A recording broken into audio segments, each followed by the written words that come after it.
오늘 우리에게 주신 하나님 말씀은 골로새서 2장 6절에서 15절 말씀입니다. 성경이 있으신 분은 펴주세요. 골로새서 2장 6절에서 15절입니다. 그러므로 너희가 그리스도 예수를 주로 받았으니 그 안에서 행하되 그 안에 뿌리를 박으며 세움을 받아 교훈을 받은 대로 믿음에 굳게 서서 감사함을 넘치게 하라. 누가 철학과 헛된 속임수로 너희를 사로잡을까 주의하라. 이것은 사람의 전통과 세상의 초등학문을 따름이요 그리스도를 따름이 아니니라. 그 안에는 신성의 모든 충만이 육체로 거하시고 너희도 그 안에 충만하여졌으니 그는 모든 통치자와 권세의 머리시라. 또 그 안에 너희가 손으로 하지 아니한 할례를 받았으니 곧 육의 몸을 벗는 것이요 그리스도의 할례이니라. 너희가 세례로 그리스도와 함께 장사되고 또 죽은 자들 가운데서 그를 일으키신 하나님 역사를 믿음으로 말미암아 그 안에서 함께 일으키심을 받았느니라. 또 범죄와 육체의 무할례로 죽었던 너희를 하나님이 그와 함께 살리시고 우리의 모든 죄를 사하시고 우리를 거스르고 불리하게 하는 법조문으로 쓴 증서를 지우시고 제하여 버리사 십자가에 못 박으시고 통치자들과 권세들을 무력화하여 드러내어 구경거리로 삼으시고 십자가로 그들을 이기셨느니라. 이것은 하나님의 말씀입니다. 아멘.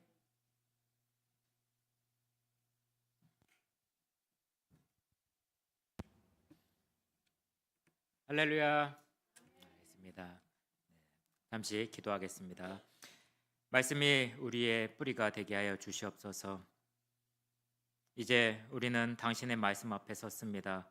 소음 가득한 세상 속에서 우리의 마음이 너무 많은 소리를 들으며 흔들렸고 너무 많은 화면을 바라보며 지쳐 있습니다. 그러나 이 시간 우리는 눈을 들어 하나님의 음성을 듣게 합니다. 입술이 아닌 영혼이 듣는 말씀, 정보가 아닌 생명이 되는 진리, 그 말씀을 사모하며 고요히 엎드립니다. 주님, 말씀은 씨앗이고 우리는 밭입니다. 말씀은 빛이고 우리는 창문입니다. 말씀은 반석이고 우리는 그 위에 세워질 집입니다. 이 시간 선포될 말씀이 우리의 뿌리가 되게 하시고 우리의 기초가 되게 하시며 우리의 자유가 되게 하여 주시옵소서. 듣는 모든 성도님의 심령에 감춰진 위선이 드러나고 묶였던 정죄가 풀려지고 메마른 땅에 다시 생명의 물줄기가 흐르는 시간이 되게 하여 주시옵소서. 선포하는 자는 사라지고 예수 그리스도만 보이게 하옵소서. 사람들의 말은 지나가도 하나님의 말씀은 심령 깊은 곳에 남게 하여 주시옵소서. 이 모든 것을 말씀 그 자체이신 예수 그리스도의 이름으로 기도드립니다. 아멘. 오늘은 비본질에서 벗어나 말씀이신 그리스도께로 돌아가자라는 말씀으로 오늘 말씀을 전하도록 하겠습니다. 여러분, 혹시 이런 질문을 해보신 적이 있으신지요? 나는 지금 어디에 뿌리를 내리고 있는가? 나는 진짜 충만한가? 아니면 그냥 포장된 공허뿐인가? 아니면 나는 자유로운가? 아니면 죄책감과 기대 속에서 여전히 묶여 있는가? 옆에 계신 분하고 간단하게 이렇게 물어봤으면 좋겠습니다. 당신은 지금 어디에 뿌리를 내리고 있습니까? 지금 어디에 뿌리를 내리고 계신가요?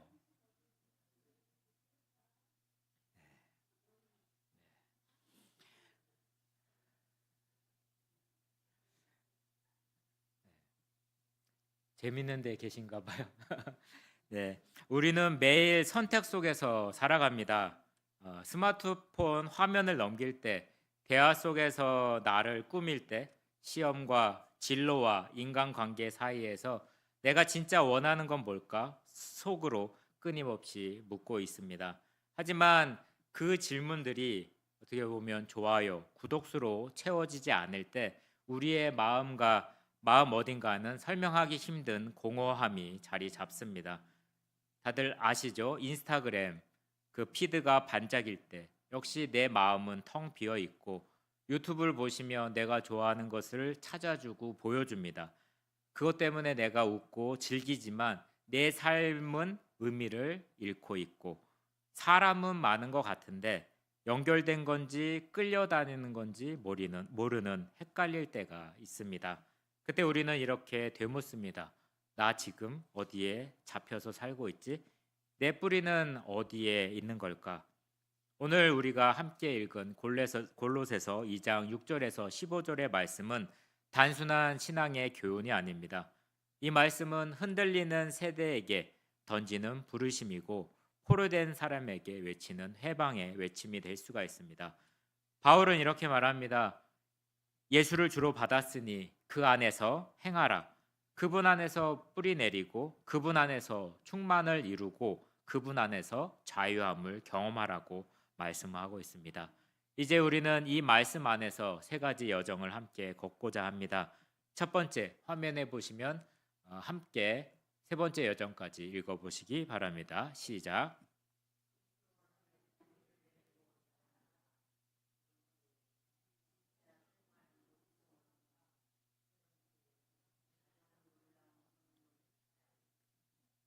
아멘. 당신의 뿌리는 어디에 내리고 있습니까? 감정입니까? 아니면 유해? 아니면 그리스도입니까? 이렇게 첫 번째 여정은 그리스도 안에 뿌리를 내리는 자라야 한다는 부르심으로 시작이 됩니다. 그러나 뿌리 내린 삶이라도 주변의 유혹과 진짜 가짜 진리들로 인해서 흔들릴 수가 있습니다. 그럴 때 진짜 충만은 어디서 올까요? 비본질을 경계하고 그리스도 안에 충만하라는 외침이 우리에게 필요한 것입니다. 마지막으로 그분 안에 뿌리 내리고 충만을 누린 자에게 주어지는 가장 놀라운 선물은 바로 자유입니다. 우리는 함께 선언할 것입니다. 그리스도는 우리를 살리시고 자유케 했습니다.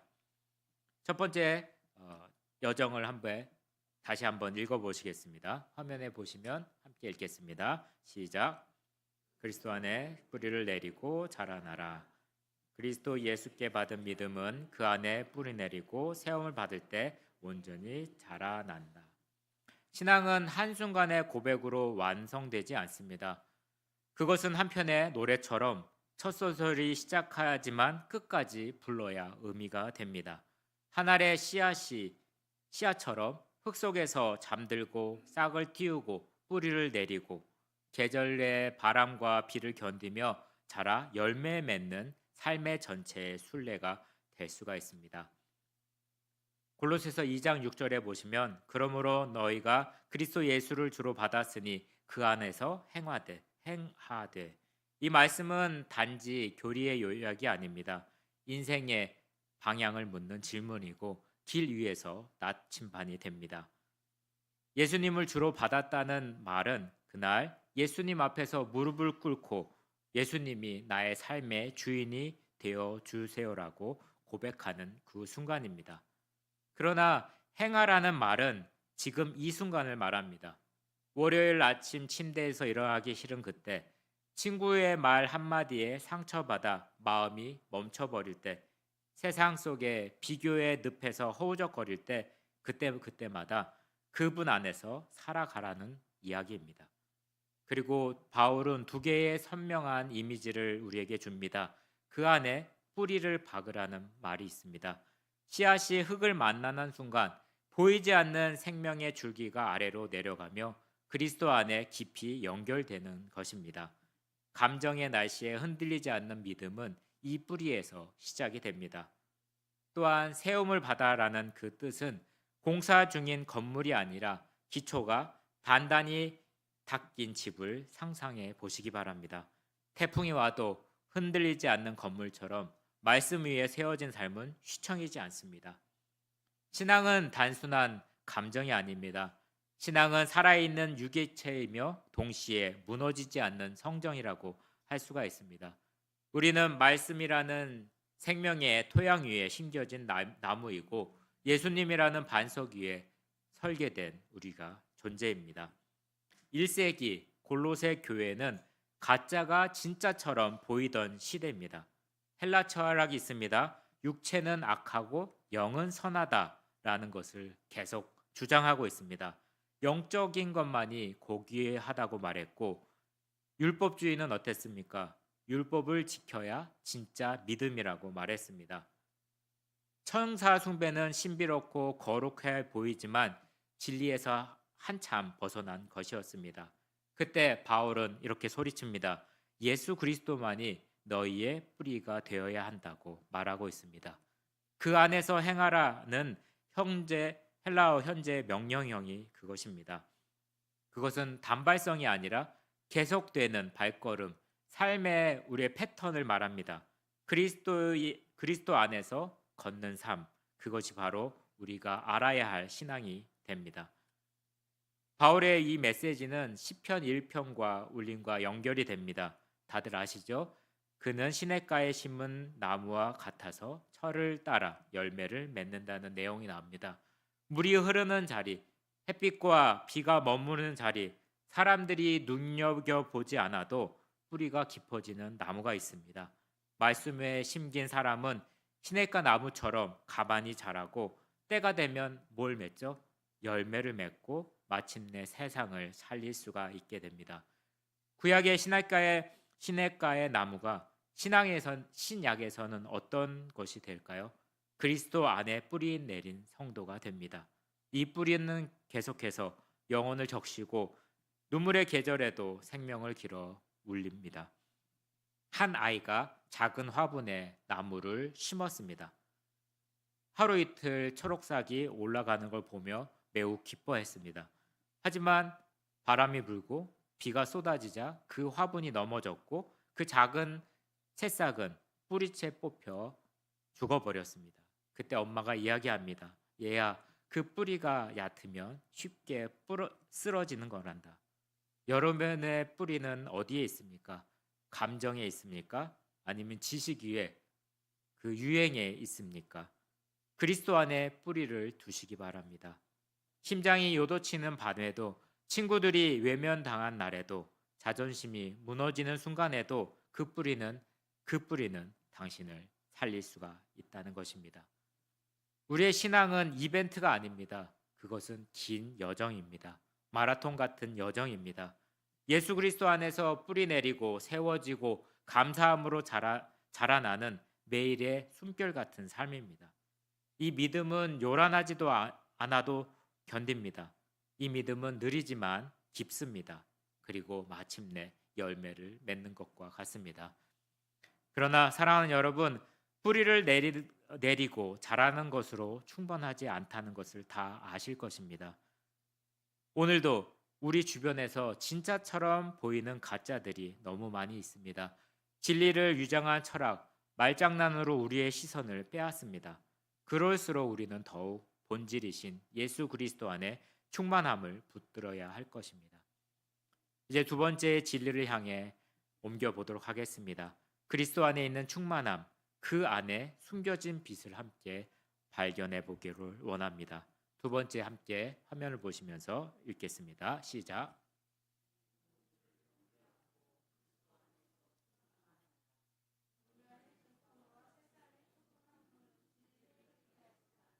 그리스도 안에는 하나님의 모든 충만이 거하십니다. 겉보기에 멋져 보이는 것들이 항상 진짜가 아닙니다. 빛나는 인형구, 논리적인 주장, 그럴듯한 자기개발 담론들은 한때 우리를 사로잡지만 생명을 주진 못합니다. 오직 예수 그리스도 안에만 충만함이 있습니다. 골로새서 2장 8절에 보시면 아무도 철학과 헛된 속임수로 너희를 노력하지 못하게 하라라는 것이 있습니다. 여러분, 이것은 단순한 권면이 아닙니다. 이건 전쟁의 외침입니다. 바울은 외칩니다. 너희 생각을 지켜라. 너희 정신이 끌려가지 않게 하라는 뜻입니다.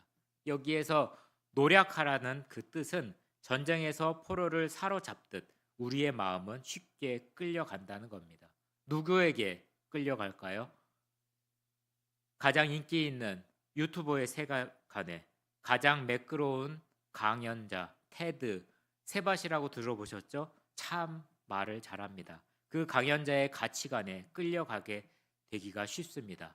또한 내 자존감을 칭찬으로 부풀려주는 세속적인 메시지에 귀가 기울여집니다. 바울이 경고한 철학, 헛된 속임수, 세상의 초등 학문은 그저 헬라 철학의 이야기가 아닙니다. 오늘날에도 교묘히 유장한 비본질의 복음들로 만들어 놓습니다. 인스타그램에 쇼츠에 보시면 명언 카드들이 나옵니다. 그리고 자기 개발 영상, 너는 너 자신을 믿으면 돼라는 노래 가사들을 우리의 영혼에 파고 들어가고 있습니다. 그 모든 말은 그럴듯합니다. 멋있어 보입니다. 하지만 예수님이 없고 십자가가 없고 특별히 회개가 없습니다. 그럴 수밖에 없습니다. 그 안에 생명이 없기 때문에 그렇습니다. 이럴 때 바울은 이렇게 선언합니다. 그 안에 신성의 모든 충만이 육체로 거하시고, 이 한 문장 안에 하늘이 들어 있습니다. 하나님은 멀리 있지 않습니다. 그분은 우리가 상상할 수 없는 충만함을 육신의 몸을 입고 우리 가운데 오셨습니다. 예수님은 하나님의 그림자가 아니라 바로 본체입니다. 그분은 대리자가 아닙니다. 하나님의 그 자체입니다. 10절에 바울은 이렇게 덧붙입니다. 너희도 그 안에 충만하여졌으니. 성도님은 부족하지 않습니다. 성도님은 그리스도 안에서 이미 충만합니다. 구독자 수, 팔로워 수, 몸무게의 숫자, 성적표, 외모의 전수표들, 이 세상에 끊임없이 들이미는 결핍의 기준은 여러분을 가주기 위한 거짓 영수증에 불과합니다. 진짜 여러분은 그리스도 안에 있을 때 충만해집니다. 그분 안에 있을 때 전부를 가진 자가 됩니다. 1세기 골로새 교회는 정체성의 혼란을 가운데 있었습니다. 믿음의 언어는 있었지만 방향이 흔들리는 상황이었습니다. 헬라 철학은 육체가 악하다 말하며 현실을 부정하게 만들고, 율법의 유대의 전통은 율법을 지켜야 구원을 받는다, 복음 위의 규칙을 더했습니다. 금욕주의는 어떻습니까? 자기를 억제하고 괴롭혀야 영적으로 성장한다고 했습니다. 그때 바울은 외칩니다. 그리스도가 충만이다. 그 외의 모든 것들은 그림자일 뿐이라고 외칩니다. 오늘날도 마찬가지입니다. 너무나도 많은 메시지들이 우리를 뒤흔듭니다. 이 음식을 먹지 마. 이 루틴을 지켜야 해. 이렇게 살아야 행복해져. 자기 자신을 가장 사랑하는 사람이 성공한다. 하지만 그 모든 것에 빠져 있습니다. 바로 예수 그리스도의 이름이 없고, 그러니 충만함이 없고 공허할 뿐입니다. 출애굽기 40장에 보시면 이런 말씀이 있습니다. 화면을 우리 함께 보도록 하겠습니다. 구름이 회막에 덮이고 여호와의 영광이 성망에 충만하매, 그날 이스라엘 백성들은 하늘이 땅에 내려오는 장면을 봤습니다. 그러나 그 빛은 가까이 갈 수 없는 두려움의 빛이었습니다. 하나님의 영광은 거룩했지만 우리와는 거리가 있었습니다. 하지만 지금은 다릅니다. 예수 그리스도 안에서 그 거룩한 빛이 육신을 입고 우리에게 다가오셨기 때문입니다. 이제는 접근할 수 있습니다. 이제는 그 안에 거할 수 있습니다. 이제 그 충만이 내 안에도 흐르기 시작합니다. 에베소서 1장 23절의 말씀을 함께 읽도록 하겠습니다. 시작. 교회는 그의 몸이니 만물 안에서 만물을 충만케 하시는 이의 충만함이니라. 그분의 충만함은 이 자리에 있는 우리 안에 흐릅니다. 복음은 더 이상 멀리 있지 않습니다. 복음은 지금 내 안에서 살아 움직입니다. 여러분, 영양제, 비타민 많이 드시죠? 영양제와 진짜 음식. 요즘 우리는 온갖 종류의 보충제를 섭취합니다. 멜라토닌, 비타민, 오메가3. 겉보기에는 건강을 유지해 주는 것 같지만 그것만 먹고 살 수 있습니까? 진짜 음식을 먹어야 합니다. 씹어야 하고 삼켜야 하고 속으로 소화해야 생명이 됩니다. 신앙도 마찬가지입니다. 형식적인 전통, 문화적 기독교, 좋은 말들, 건물들, 이것 모든 것은 영양제일 뿐입니다. 그리스도 그분 그 자신만이 바로 진짜 양식이고 생명입니다. 예수님 없이 신앙을 유지하는 것은 배고픈 채로 영양제만 삼키는 것과 같습니다. 그분을 삼키고 그분 안에 머물러야 한다는 것입니다. 그리스도는 충만 그 자체이십니다. 세상의 화려한 철학도 형식적인 경건도 그분 앞에서는 모두 그림자일 뿐입니다. 신앙은 본질을 붙드는 것입니다. 그 본질은 바로 오직 예수 그리스도입니다. 사랑하는 여러분, 그렇다면 질문해 보기를 원합니다. 이 충만한 그리스도께서 우리에게 실제로 하신 일이 무엇입니까?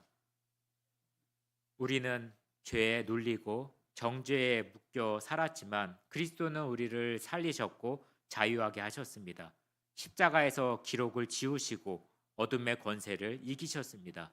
이번 마지막으로 여정에 함께 참여하길 바랍니다. 우리의 죄를 도말하시고 자유를 선물하신 그리스도의 구원의 승리를 함께 바라보기를 원합니다. 세 번째 함께 읽겠습니다. 시작.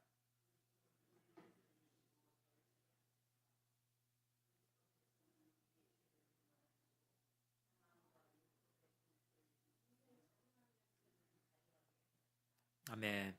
복음은 단지 죄의 용서로 끝나지 않습니다.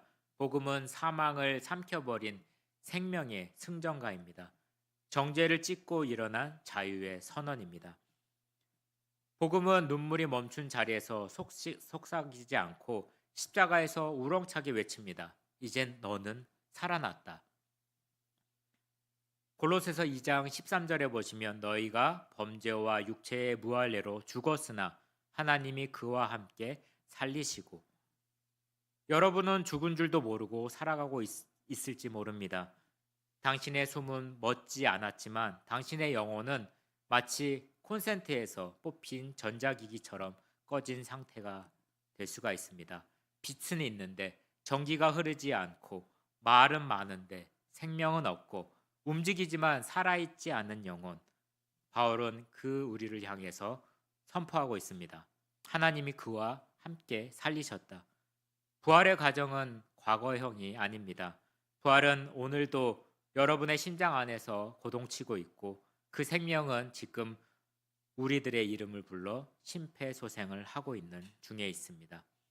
골로새서 2장 14절에 보시면 우리를 거스리고 불리하게 만드는 법조문을 지우시고 제하여 버리사 십자가에 못 박으시고. 여러분 한번 상상해 보시기 바랍니다. 한 장의 문서가 있습니다. 그 안에 여러분의 실수, 중독, 관계의 파탄, 몰래 울던 반, 그 다음에 불순종, 거짓말, 자존감의 추락이 빼곡하게 기록되어 있다고 생각해 보시기 바랍니다. 삭제되지 않는 기록, 지워지지 않는 흑역사, 다시 반복될까 두려운 과거들이 있습니다. 그러나 그 문서를 예수님이 보고 계십니다. 그리고 그 침묵 속에서 십자가를 향해 걸어가십니다. 당신의 죄가 적힌 문서를 자신의 손바닥에 못질하며 말씀하십니다. 다 갚았다. Paid in full이라고 말하고 있습니다. 예수님은 우리를 고소하던 모든 문장을 지우셨습니다. 그는 검사 손에서 그의 종이를 빼앗아 자신의 몸에 박아 버리셨습니다.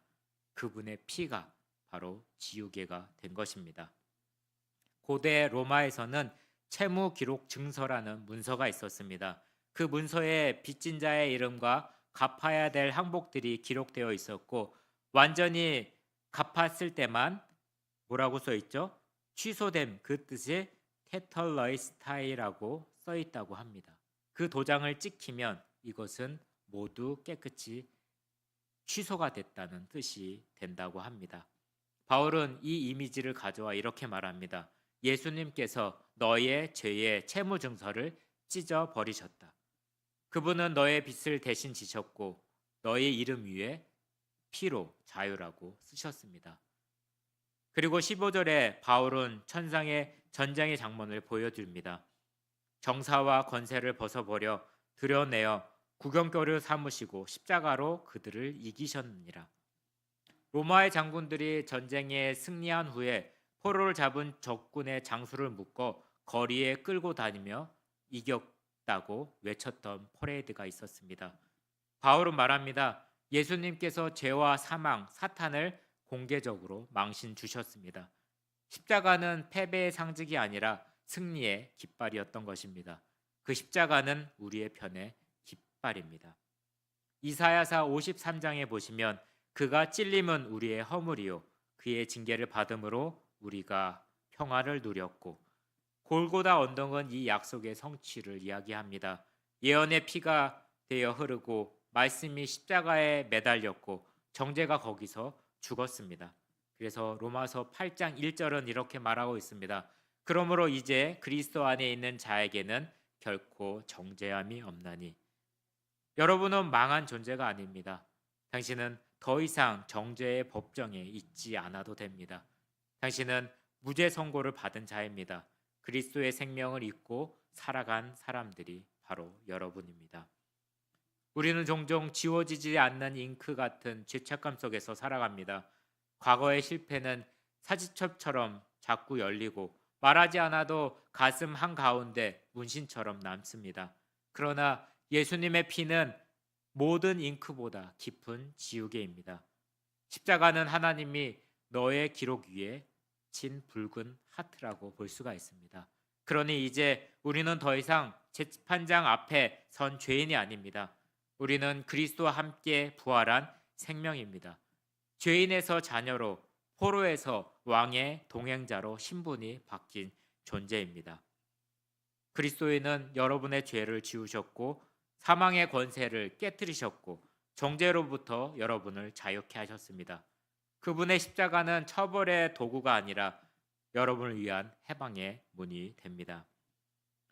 사랑하는 여러분, 우리는 너무 자주 다시 정죄 속으로 걸어가게 됩니다. 다시 죄책감의 무게를 어깨에 짊어집니다. 다시 비본질의 영혼을 내어줍니다. 그때 바울은 외칩니다. 예수님을 주로 받았으니 그 안에서 행하라고 말합니다. 이제 자유의 걸음으로 걸어가시기 바랍니다. 뿌리 내리고 세움을 받고 충만함을 누리며 정죄 없는 생명의 삶을 살아가시기 바랍니다. 여러분의 삶은 더 이상 과거에 묶인 자가 아닙니다. 십자가로 살아난 사람들입니다. 종이 아니라 자유인이고 그리스도 안에서 능력이 충만한 존재로 살아갑니다. 그러니 이제 다시 복음의 본질로 돌아가시기 바랍니다. 다시 예수님께로, 다시 십자가로, 다시 그 충만함으로 걸어가시기 바랍니다. 오늘 예수님께서 여러분을 부르십니다. 돌아오라고 부르십니다. 감정의 표현이 아니라 영혼의 뿌리로 돌아오라. 종교의 껍질이 아닌 본질의 복음의 본질로 돌아오라고 말하고 있고, 비교가 아니라 하나님의 형상으로 돌아오라고 다시 부르고 계십니다. 함께 화면을 보시면서 읽어보시면 좋겠습니다. 예수 그리스도는, 함께 읽겠습니다. 예수 그리스도는 우리의 뿌리입니다. 예수 그리스도는 우리의 기초입니다. 예수 그리스도는 우리의 충만입니다. 예수 그리스도는 우리의 해방입니다. 그러니 다시 예수님께 이렇게 고백하도록 하겠습니다. 나의 뿌리는 예수님입니다. 나의 충만은 예수입니다. 나의 자유는 예수입니다. 오늘 우리는 다시 예수님을 주로 받았으니 그 안에서 행하시기 바랍니다. 이어서 성찬식을 거행하겠습니다. 사랑하는 주의 백성들이여, 이제 우리 그리스도의 식탁으로 초대받았습니다. 이 식탁은 단지 의식을 위한 자리가 아닙니다. 하나님께서 우리를 위해 마련하신 은혜의 자리입니다. 여기서 우리는 기억합니다. 그리스도께서 십자가에 못 박히심으로 우리의 죄를 지우셨고 죽음의 권세를 깨뜨리시고 우리를 자유케 하셨음을 기억하시기 바랍니다. 우리는 이제 이 빵과 잔 안에 그분의 찢겨진 몸과 흘리신 피를 기념하고 지금도 살아 역사하시는 그분의 충만함의 임재를 누립니다. 함께 기도하겠습니다. 주님, 우리는 그리스도를 주로 받았으니 이제 그 안에서 행하기를 원합니다. 우리의 뿌리를 감정이 아닌 진리 위에, 성공이 아닌 십자가 위에, 세상의 철학이 아닌 주님의 말씀 위에 내리게 하여 주시옵소서. 주님, 이 떡을 먹고 이 잔을 마시며 우리는 그리스도 안에 이미 받은 충만함과 자유를 새롭게 기억하게 하여 주시옵소서. 우리 안에 정죄의 목소리를 잠잠케 하시고 죄책감으로 묶인 사슬을 풀어주시며 주님의 보혈로 우리의 죄의 기록을 말끔히 도말하여 주시옵소서. 지금 이 순간 우리가 다시 당신의 생명을 먹고 당신의 사랑을 마시며 그리스도 안에서 참된 자아와 영원한 소망을 회복하게 하여 주시옵소서. 이 떡과 포도주를 성별하여 주시옵소서. 예수 그리스도 이름으로 기도드립니다. 아멘. 이는 너희를 위해 찢기신 그리스도의 몸입니다. 이것을 먹을 때마다 그분을 기억하시기 바랍니다. 감사함으로 받으시기 바랍니다. 또한 이 잔은 죄를 위해 흘리는 그리스도의 피입니다. 이 피로 인해서 우리가 정죄함이 없고 율법에서 자유함을 얻으며 하나님의 자녀로 새 생명을 누리게 됩니다. 이 잔은 내 피로 세운 새 언약이니 너희가 마실 때마다 나를 기념